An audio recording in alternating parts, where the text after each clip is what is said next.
পড়ছি সুকুমার রায়ের লেখা ভয় পেও না, ভয় পেও না, ভয় পেও না, তোমায় আমি মারবো না, সত্যি বলছি। তোমার সাথে কুস্তি করে পারবো না, মনটা আমার বড্ড নরম, হাড়ে আমার রাখটি নেই। তোমায় আমি চিবিয়ে খাবো, এমন আমার সাথী নেই।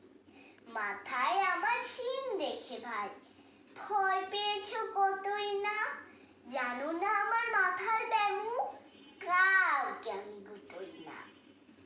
এসো এসো গর্তে এসো, বাজ করে যা চারটে দিন, আদর করে শিখিয়ে তুলে রাখবো তোমার রাত্রি দিন। হাতে আমার মুগুর আছে, তাই কি তাই থাকবে না, মুগুর আমার হাল কেমন, মারলে তোমায় লাগবে না। অভয় দিচ্ছি, শুনছো না রে, ধরবো নাকি ঠ্যাং দুটো, বসলে তোমার মুন্ডু চেপে বুঝবে তখন কান্ডটা। আমি আছি, গিন্নি আছেন, আছেন আমার 9 ছেলে, সবাই মিলে কামড়ে দেব মিথ্যে এমন ভয় পেলে। ধন্যবাদ।